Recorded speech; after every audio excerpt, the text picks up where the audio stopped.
Hello students, तो फिर से आज हम अपना एक नया वीडियो लेकर आए हैं। आज का वीडियो हमारा पिछले वीडियो का कंटिन्यू पार्ट है। जैसे कि आपको पता है कि हम अभी बुक करा रहे हैं क्लास 11th-12th की कंबाइंड बुक है अभिव्यक्ति और माध्यम। इसका 14th चैप्टर हमने स्टार्ट कराया था, जो हमारे क्लास 11th का कोर और इलेक्टिव का कंबाइंड चैप्टर है। ये 14 चैप्टर है कार्यालय लेखन और प्रक्रिया। कार्यालयों में जिस तरीके से कार्य होता है, पत्राचार माध्यम से कोई पत्र आया तो उस पर किस तरीके से कार्य शुरू होता है, कैसे कैसे चीज़ें चलती हैं आगे, यही सारा इसमें आता है। जैसे कि हम कोई पत्र लिखें, उस पर कोई टिप्पणी की जाए, फिर अगर कोई चीज़ अगर पेपर में छपवाने वाली है तो किस तरीके से है, परिपत्र किस फॉर्मेट में होगा। तो इस चैप्टर में हम ये सारी चीज़ें कब और कैसे क्यों इस्तेमाल करी जाती हैं, इनके फॉर्मेट क्या होते हैं, यही सारी चीज़ें सीख रहे हैं। हमने जो इसका फर्स्ट पार्ट देखा था, हमने क्या देखा था कि सबसे पहले मोबाइल के खर्चे को बढ़ाने के लिए मुंबई से दिल्ली के महानिदेशालय में राकेश जी द्वारा एक पत्र भेजा गया कि जहां पर खर्चा 2000 से 6000 तक करने की बात की गई थी। ये पत्र मुंबई से आया था दिल्ली में, जिसे लिखा था राकेश जी ने, और किसके पास भेजा था? महानिदेशालय के निदेशक शंकरन जी के पास। शंकरन जी ने वो पत्र पढ़ा और फिर उसे जो है उस पर कोई भी एक्शन लेने या टिप्पणी करने के लिए अपने सहायक ज्ञान प्रकाश जी को दे दिया था। ज्ञान प्रकाश जी ने उस पर टिप्पणी की, जो हमारा कहलाया मुख्य टिप्पण। अब मुख्य टिप्पण करने के बाद ज्ञान प्रकाश जी ने फिर वो जो टिप्पणी थी वो शंकरन जी के पास विचारार्थ भेज दी कि हाँ, हमने ये टिप्पणी तैयार करी है, अब आप देखिए इस टिप्पण पर आगे क्या काम किया जा सकता है। ठीक है ना? तो ये अभी तक हमने देख लिया था। अब हम आज के वीडियो में इसी के आगे देखना शुरू करेंगे। तो आगे देखना जो हम शुरू कर रहे हैं, तो इस पूरे वीडियो में हम देखने क्या वाले हैं, क्या क्या चीज़ें किस किस फॉर्मेट में हम पढ़ने वाले हैं। तो सबसे पहले जो हम देखेंगे वो है आनुषंगिक टिप्पणी। आनुषंगिक टिप्पणी यानी मुख्य टिप्पणी पे ही जो टिप्पणी करी जाएगी। फिर है अनुस्मारक या स्मरण पत्र, अर्ध सरकारी पत्र और टिप्पण। ये सारी चीज़ें हम देखने वाले हैं आज के वीडियो में। ठीक है, चलिए शुरू करते हैं। सबसे पहले हमने जैसे बोला आनुषंगिक टिप्पणी आएगी। जो ज्ञान प्रकाश जी ने किसके पास जो मुख्य टिप्पण लिखा, उन्होंने जो सहायक टिप्पण था उसी को मुख्य टिप्पण कहा गया। उस टिप्पण को शंकरन जी के पास वापस भेज दिया कि हाँ, मैंने ये टिप्पणी तैयार करी है, आप देखिए। तो क्या हुआ, श्री ज्ञान प्रकाश जी के ज्ञान से प्रकाशित होने के बाद फाइल अब शंकरन जी के पास आ गई। वे तो पहले से ही भरे बैठे थे, क्योंकि वो मोबाइल खर्च बढ़ाना नहीं चाहते थे। ज्ञान प्रकाश जी की टिप्पणी को पढ़ने के बाद उनकी बाँछें खिल गईं। अरे वाह, जो मैं चाहता था वही काम हो गया। ज्ञान प्रकाश जी की मुख्य टिप्पणी के नीचे उन्होंने अनुषंगिक टिप्पणी इस प्रकार से दर्ज की। अब ज्ञान प्रकाश जी ने जो टिप्पणी की थी उसी के नीचे उन्होंने अनुषंगिक टिप्पणी लिखी। क्या लिखी? मैं ऊपर लिखी टिप्पणी से सहमत हूँ। साथ ही इस ओर ध्यान दिलाना चाहूँगा कि मुंबई कार्यालय के निदेशक पिछले 6 महीने से निर्धारित सीमा से अधिक खर्च करते रहे हैं, जो परिपत्र का उल्लंघन है। जो परिपत्र कहाँ कब हुआ था? 2004 में पारित हुआ था, जिसमें 2000 रुपये का खर्चा निर्धारित किया गया था। चूंकि परिपत्र में किसी प्रकार की छूट का प्रावधान नहीं है, अतः अतिरिक्त राशि निदेशक द्वारा दे होनी चाहिए। यानी कि जो आप 2000 की जगह एक्स्ट्रा जितना भी खर्चा कर रहे थे, ये मुंबई के निदेशक द्वारा दिया जाएगा। इसका खर्चा जो है महानिदेशालय वहन नहीं करेगा। यह राशि निदेशक के वेतन से काटी जा सकती है। विचारार्थ कौन है? उप निदेशक प्रशासन श्री शंकरन अनुभाग अधिकारी।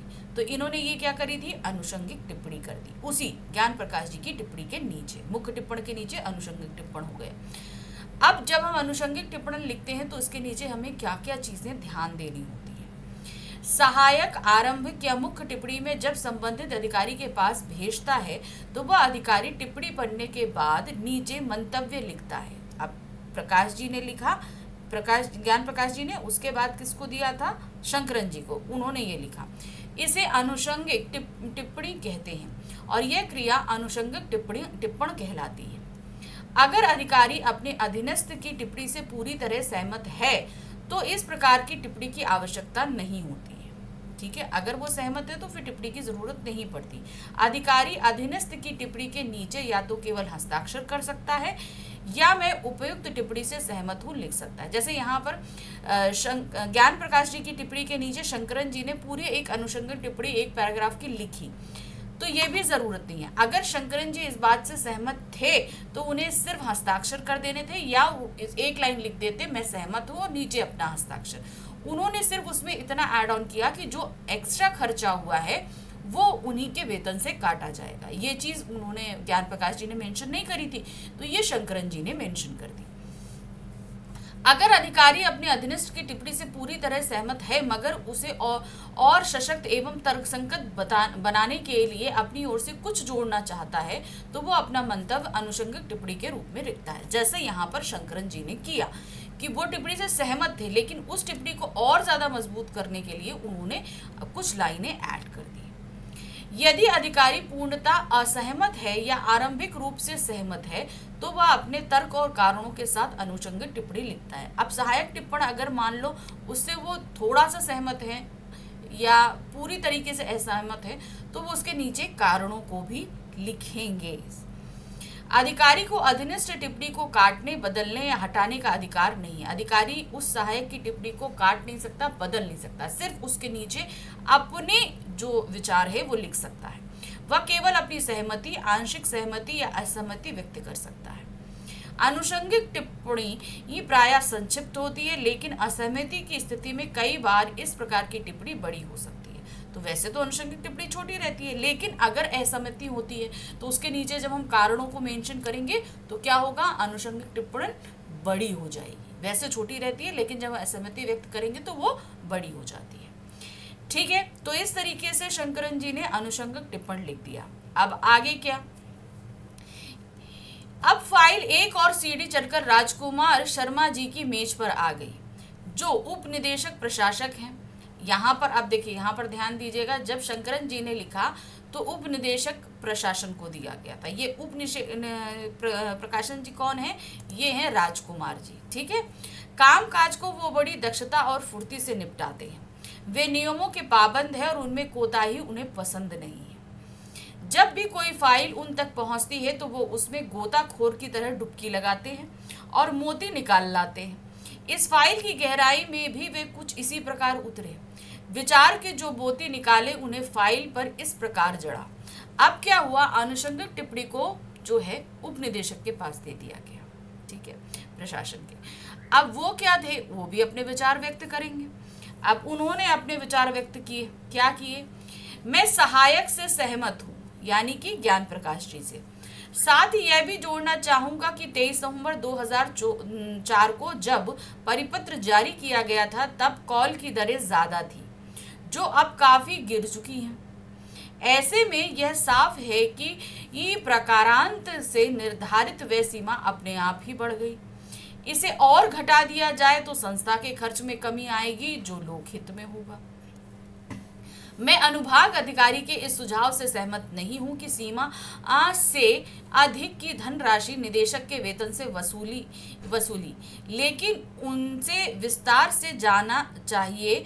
स्पष्टीकरण मांगा जा सकता है। विचारार्थ उप महानिदेशक प्रकाशक राजकुमार शर्मा जी, उप निदेशक प्रकाशक। चलिए, अब यहाँ पर उन्होंने जब राजकुमार जी के पास ये टिप्पणी आई, अनुषंगिक टिप्पणी आई, पहले तो मुख्य टिप्पण, उसके नीचे अनुषंगिक टिप्पणी आई। अब अनुषंगिक टिप्पणी के ऊपर जो है निदेशक, उप निदेशक जी ने अपने विचार व्यक्त किए। अब वो उप निदेशक जी क्या कह रहे हैं कि जब 2004 में ये परिपत्र जारी किया गया था तो कॉल रेट्स ज़्यादा थी। आप ध्यान रखिए, 1 रुपये समथिंग पैसा होती थी, लेकिन धीरे धीरे क्या हुआ, ये कॉल रेट्स कम हो गई। तो वो जो 2000 रुपये की सीमा डिसाइड की गई थी वो तो अपने आप में बढ़ गई पूरी, है ना।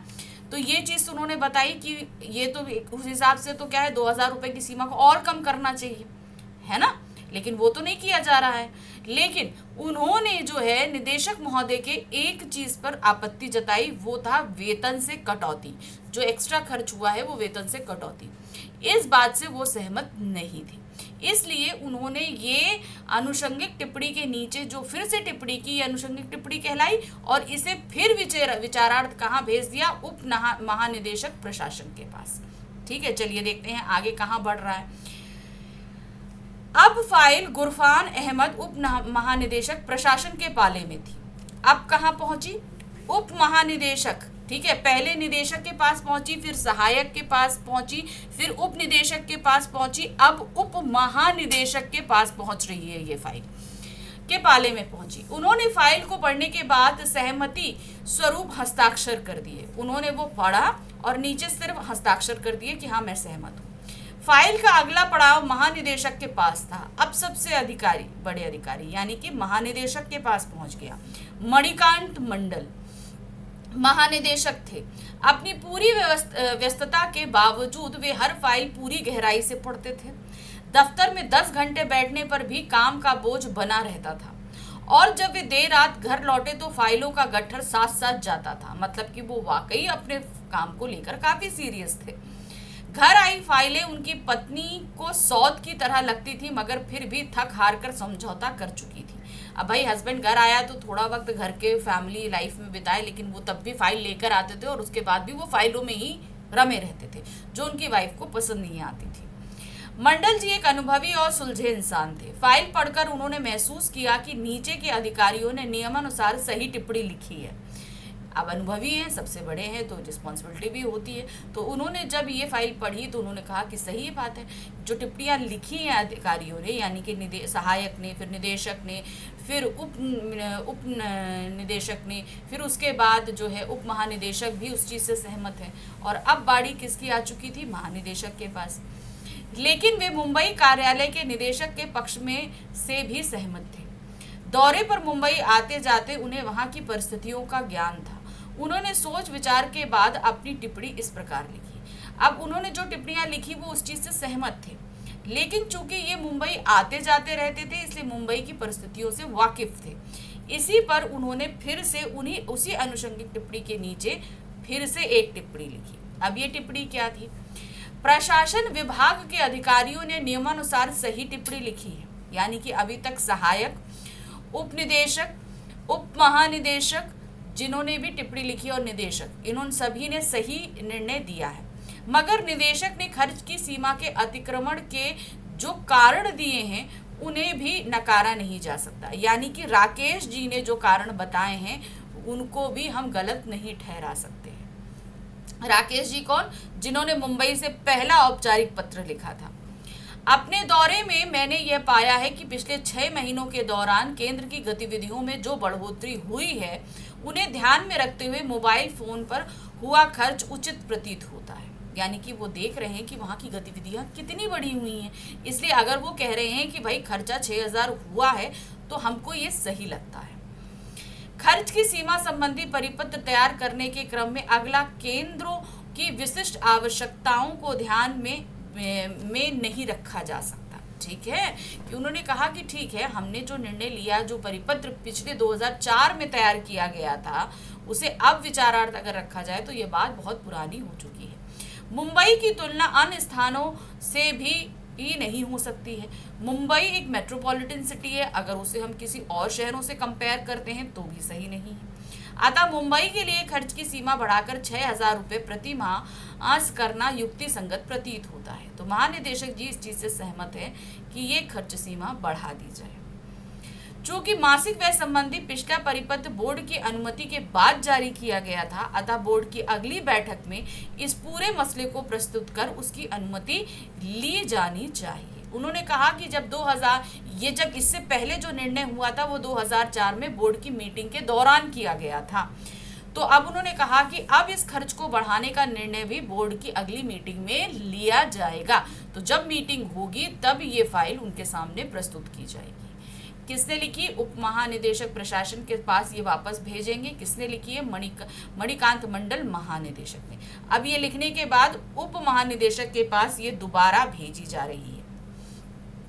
उधर अपने पत्र पर कोई जवाब ना पाकर मुंबई केंद्र के निदेशक राकेश कुमार जी चिंता में पड़ गए। उन्होंने महानिदेशालय को अपनी पहली चिट्ठी की याद दिलाने के लिए स्मरण या अनुस्मारक या रिमाइंडर भेजा, जो इस प्रकार है। अब सबसे पहला औपचारिक पत्र जो है वो दिल्ली से आया था, मुंबई से दिल्ली आया था। अब मुंबई वालों ने कहा कि भाई हमें पत्र भेजे बहुत टाइम हो गया, मगर हमें कोई जवाब ही नहीं मिला। तो अब वो ये टेंशन में है कि पता नहीं भाई हमारे पत्र को किसी ने ध्यान दिया भी नहीं दिया, क्या दिया। तो उन्होंने अब उसी पत्र का एक रिमाइंडर भेजा, जिसे हम क्या बोलते हैं, स्मरण पत्र या अनुस्मारक पत्र, ठीक है, जिसे इंग्लिश में रिमाइंडर कहा जाता है। अब ये रिमाइंडर्स कैसे लिखे जाते हैं, तो देखिए यहाँ पर अब हम देखेंगे अनुस्मारक या स्मरण पत्र का प्रारूप यानी कि फॉर्मेट कैसे लिखते हैं। देखिए, अखिल भारतीय साहित्य एवं संस्कृति संस्थान क्षेत्रीय कार्यालय मुंबई, फाइल संख्या जो याद है पिछली बार भेजी थी उसी तरीके से फाइल संख्या मुंबई 26 अप्रैल 2005। सेवा में महानिदेशक अखिल भारतीय साहित्य एवं संस्कृति संस्थान, तिलक मार्ग, नई दिल्ली, 110001। मोबाइल विषय है मोबाइल फोन पर होने वाले वेल के लिए निर्धारित सीमा। महोदय, कृपया उपर्युक्त विषय पर इस कार्यालय द्वारा भेजे गए समसंख्यक पत्र का स्मरण करें जो 15 मार्च 2005 को भेजा गया था। अब उन्होंने ये फाइल संख्या बताते हुए बोला कि समसंख्यक पत्र इससे पहले हमने भेजा है जो 15 मार्च 2005 को भेजा गया था। अब 1 महीने से ऊपर हो गया, कोई उत्तर नहीं आया, तो उन्होंने ये स्मरण पत्र भेजा। निवेदन है मोबाइल फोन की मासिक व्यय सीमा के बढ़ाने संबंधी इस कार्यालय के अनुरोध पर विचार कर कृपया आवश्यक स्वीकृति जारी करें। भवदीय राकेश, जो सिग्नेचर की हुई है राकेश कुमार निदेशक। तो उन्होंने ये याद दिलाया कि मैं पहले एक पत्र भेज चुका हूँ। अब जैसे हमें क्या होता है कि जब हम पहले पत्र भेज चुके हैं और दूसरा जब हम स्मरण पत्र भेजते हैं तो उसमें फाइल नंबर हम इसी तरीके से मेंशन करते हैं। फाइल नंबर सेम रहता है, जो ये आपका फाइल संख्या है ना, ये सेम रहती है, और साथ में नीचे लिखा जाता है कि किस तारीख को ये भेजा गया था। देखिए, फाइल संख्या यहाँ पे भी वही है, लेकिन तारीख बदली रहेगी, और वहाँ पर 15 मार्च की रहेगी, यहाँ पर 26 अप्रैल की रहेगी। वो यहाँ पर फाइल संख्या इसलिए सेम रखी जा रही है क्योंकि विषय सेम है, एक ही फाइल पे वो चीज़ लगेगी, ठीक है। अब ये हो गया स्मरण पत्र राकेश जी को। अब स्मरण पत्र को जब हम लिखते हैं तो उसमें ध्यान देने योग्य क्या बातें होती हैं, चलिए देखिए। जब किसी पत्र, ज्ञापन इत्यादि का उत्तर समय पर प्राप्त नहीं होता तो याद दिलाने के लिए अनुस्मारक ज्ञापन इत्यादि भेजा जाता है, जिसे स्मरण पत्र भी कहते हैं। जब काफी समय हो गया, अब 1 महीने से ऊपर हो गया था, राकेश जी को उनके पत्र का जवाब नहीं मिला, तो उन्होंने याद दिलाने के लिए इस पत्र को लिखा। अब इसका प्रारूप औपचारिक पत्र की तरह होता है, मगर आकार छोटा होता है। तो जो पहला औपचारिक पत्र लिखा गया था वो देखिए बड़ा था, लेकिन जब हम अनुस्मरण या स्मरण पत्र लिखते हैं, अनुस्मारक या स्मरण पत्र लिखते हैं, तो वो छोटा होता है, क्योंकि हम पूरा मैटर फिर से नहीं लिखेंगे, हम खाली रेफरेंस दे देंगे, फाइल नंबर, डेट, आप वो वाला देखिए और उस पर जल्दी निर्णय दीजिए। अनुस्मारक के शुरू में पूर्व पद का हवाला दिया जाता है। तो पहला जो पत्र था उसके बारे में बताया गया था। जब एक से अधिक उस अनुस्मारक भेजे जाते हैं तो पहले अनुस्मारक को अनुस्मारक 1, दूसरे को अनुस्मारक 2, तीसरे को अनुस्मारक 3 इत्यादि लिखते हैं। जब हमें बार बार रिमाइंडर भेजना होता है तो 1 2 3 करके हम इसको लिखते हैं, ठीक है। तो ये चीजें ध्यान देने। अब आगे पढ़ा, अब आएगा आपका क्या, अर्ध सरकारी पत्र। अभी तक क्या हुआ था, महानिदेशक जी ने कहा था कि हम इस खर्चे को बढ़ाने से सहमत हैं, ठीक है। चलिए आगे देखते हैं कहाँ पर क्या आगे बात बढ़ी। महानिदेशक ने इस अनुस्मारक को गुरफान अहमद उप महानिदेशक के पास इस हिदायत के साथ भेजा कि मुंबई कार्यालय के निदेशक को एक अंतरिम उत्तर भेज दिया जाए। अब उन्होंने निर्णय तो ले लिया, किसने निर्णय ले लिया, महानिदेशक जी ने, कि हाँ ये खर्चा बढ़ाया जाएगा, लेकिन बोर्ड की मीटिंग में बढ़ाया जाएगा। अब ये जो अनुस्मारक या स्मरण पत्र जो है ये महानिदेशक जी के पास आया। अब महानिदेशक जी, भाई वहाँ पे राकेश जी को भी उत्तर देना पड़ेगा कि हाँ ये निर्णय लिया गया है। तो अब इस पे महानिदेशक जी खुद पत्र नहीं लिखेंगे, अब ये किसको भेजेंगे पत्र लिखने के लिए, उप महानिदेशक गुरफान अहमद जी को। उन्होंने कहा कि आप इस स्मारक पत्र का उत्तर जो है राकेश जी को मुंबई में लिखिए, जो कहलाएगा आपका अर्ध सरकारी पत्र।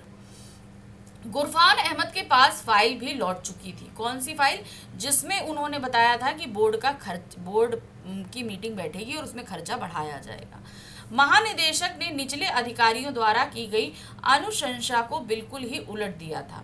ये बात एक क्षण के लिए गुरफान अहमद को चुभी तो जरूर थी कि मतलब पहले अधिकारी जो जितने थे, जिनमें निदेशक थे, उपनिदेशक थे, इन सहायक थे, इन सभी ने चीज बात कही थी कि खर्चा नहीं बढ़ाना चाहिए, लेकिन महानिदेशक जी ने क्या किया, उसको पूरा पलट दिया। वो सहमत थे कि खर्चा बढ़ा देना चाहिए। तो ये बात गुरफान अहमद जो उप महानिदेशक हैं उनको थोड़ी सी चुभी, लेकिन अनुभव ने उन्हें अच्छी तरह सिखा दिया था कि कार्यालय के दैनिक कार्य व्यापार में ऐसी उलटफेर होती रहती है और इसे खेल भावना से नहीं लिया जाना चाहिए, कि ये कोई खेल नहीं है, जिसको जितनी जरूरत है उस हिसाब से काम होता है।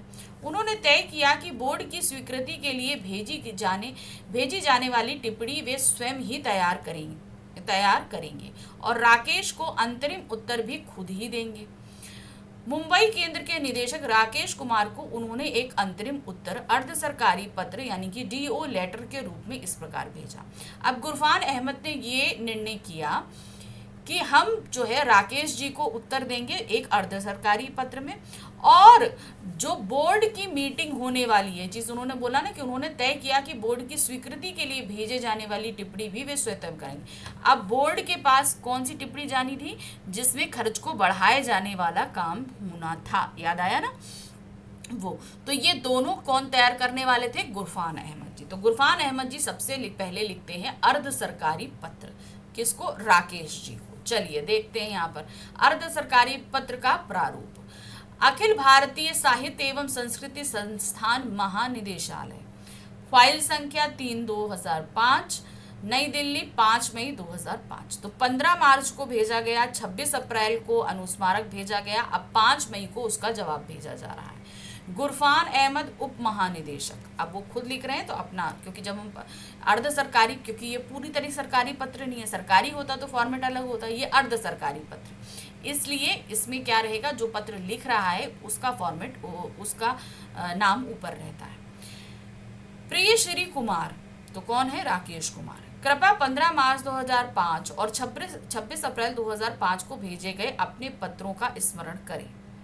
उन्होंने 2 पत्र भेजे थे, दोनों को याद दिलाया, जो मोबाइल फोन पर किए जाने वाले मासिक व्यय की सीमा बढ़ाने के बारे में थे। आपने अनुरोध पर कार्रवाई की जा रही है, चूंकि व्यय सीमा में बढ़ोतरी के लिए बोर्ड की अनुमति आवश्यक है, अतः हम इस मसले को बोर्ड की अगली बैठक में प्रस्तुत करेंगे। इस मसले पर बोर्ड के निर्णय से हम आपको अवगत करा देंगे। शुभकामनाओं सहित। तो उन्होंने ये चीज़ बता दी कि जो निर्णय लिया गया है कि हम बोर्ड की मीटिंग में ये प्रस्तुत करेंगे, फिर जो बोर्ड मीटिंग में जो कुछ भी होगा वो हम आपको अवगत करा देंगे। तो अब ये शुभकामनाओं सहित किसने बोला, आपका गुरफान अहमद, ठीक है। किसको भेजा है, ये निदेशक है श्री राकेश कुमार, दूरदर्शन केंद्र मुंबई को ये उन्होंने भेजा है। तो ये रहा आपका क्या, अर्ध सरकारी पत्र।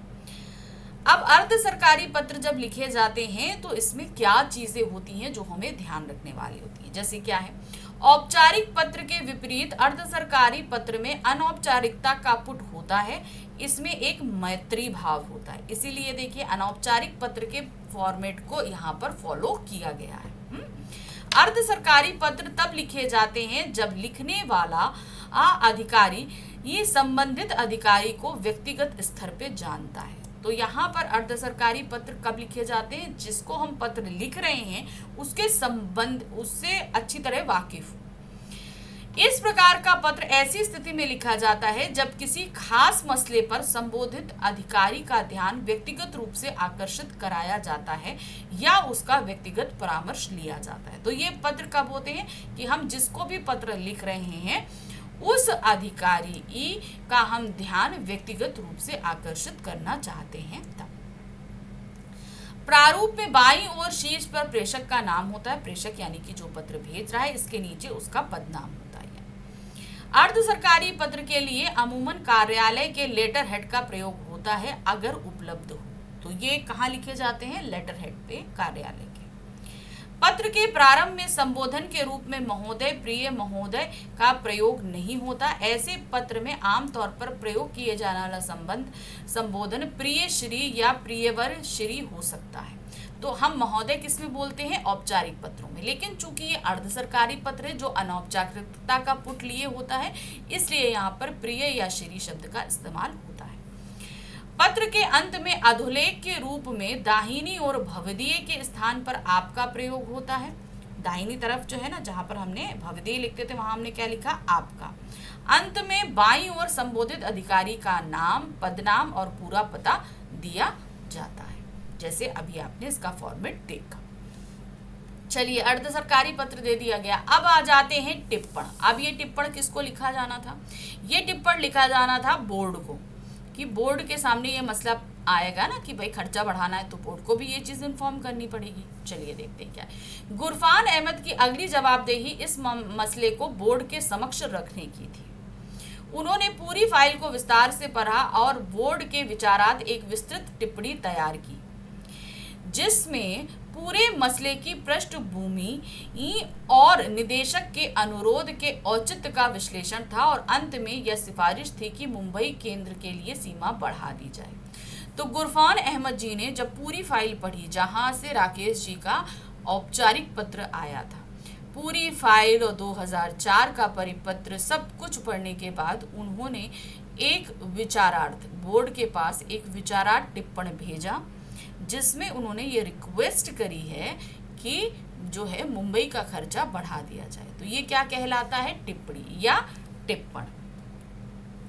कैसा है टिप्पण का प्रारूप? अखिल भारतीय साहित्य एवं सांस्कृतिक बोर्ड की 55वीं बैठक के विचारार्थ प्रस्तुत टिप्पणी। अब 55 बैठक होने वाली है, तो उसलिए यहाँ पर ये टिप्पणी लिखी जा रही है कि जब 55वीं बैठक होगी तो उसके लिए हम ये लिख रहे हैं। विषय है मोबाइल फोन के लिए निर्धारित व्यय सीमा। बोर्ड ने 12 नवंबर 2004 को हुई अपनी 43 यानी कि 43 कितना हो गया? 43 ई बैठक में निर्णय लिया था कि विभिन्न क्षेत्रीय कार्यालयों के निदेशकों को कार्यालय द्वारा प्रदान मोबाइल फोन पर किए जाने वाले खर्च की सीमा 2000 रुपये प्रति माह हो।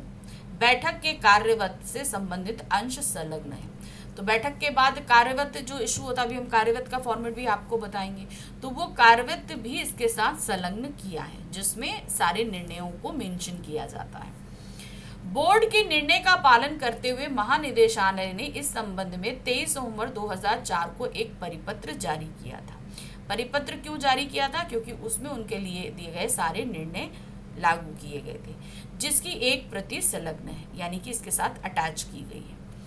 संस्थान के मुंबई स्थित क्षेत्रीय कार्यालय में ऐसा महसूस किया जा रहा है कि यह सीमा कार्यालय के दक्ष, सुचारू और प्रभारी संचालन में बाधक बन रही है, यानी कि वो लोग सही तरीके से काम नहीं कर पा रहे हैं।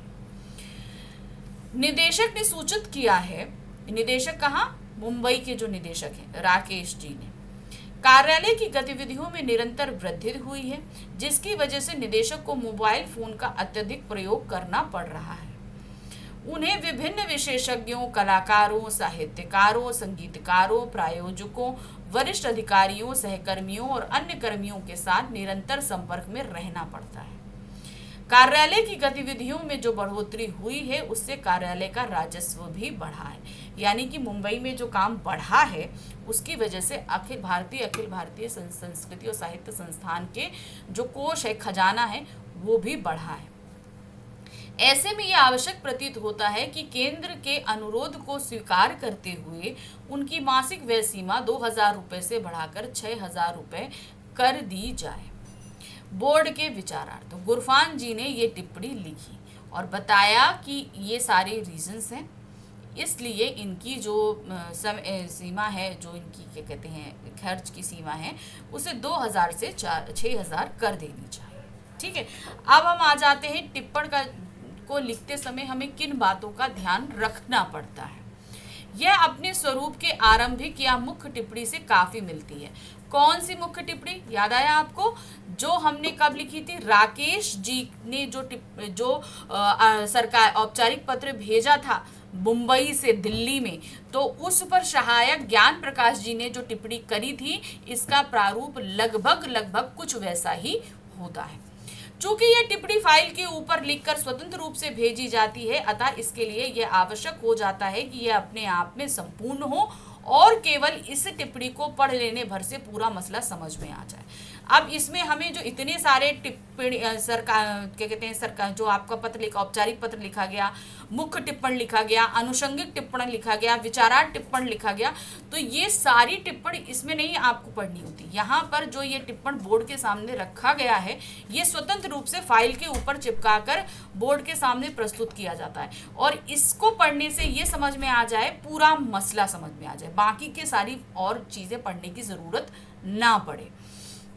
यदि आवश्यक हो तो संदर्भ के लिए किसी पिछली टिप्पणी, पत्र, ज्ञापन आदि को संलग्न के रूप में टिप्पणी के साथ लगाया जा सकता है, अगर जरूरी हो तो। बोर्ड के पास भेजी जाने वाली स्वतः स्पष्ट टिप्पणी किसी मसले पर बोर्ड की स्वीकृति प्राप्त करने के लिए होती है। ठीक है, अब ये क्यों लिखी जा रही है? बोर्ड की स्वीकृति प्राप्त करने के लिए। इसके लिए प्रारंभ में मसले की पृष्ठभूमि दी जाती है और उसके विभिन्न पहलुओं की विवेचन किया जाता है, जैसे हमने अभी इसमें देखा था। इसके बाद स्वीकृति क्यों दी जानी चाहिए, उसके समर्थन में तर्क दिए जाते हैं। अंत में स्वीकृति प्रदान किए जाने का अनुरोध किया जाता है। तो इस तरीके से जो हमने अभी देखा ना कि किस तरीके से गुरफान अहमद जी ने पूरी टिप्पणी लिखी, इसी तरीके से ये पूरी टिप्पणी लिखी जाती है। ठीक है ना। तो यहाँ पर हम आज के वीडियो में जो सारी चीज़ें पढ़ने वाले थे, अनुषंगिक टिप्पणी, अनुस्मारक या स्मरण पत्र, अर्ध सरकारी पत्र और टिप्पण, ये सारे हमने देखे, इनके फॉर्मेट्स देखे, सब कुछ देख लिया। अब इसके आगे हमारा आगे जो काम चलेगा, यानी कि हम जो पढ़ेंगे इसी चैप्टर के 3rd पार्ट में, वो क्या देखें, वो हम देखने वाले हैं कि किस तरीके से बोर्ड की मीटिंग होगी, उस मीटिंग में क्या क्या चीज़ें किस तरीके से लिखी जाएंगी। ठीक है, तो मिलते हैं हम कार्यालय लेखन और प्रक्रिया के 3rd पार्ट में, जिसमें हम इसी पर आगे काम करेंगे। ठीक है, मिलते हैं। Thank you for watching, bye bye.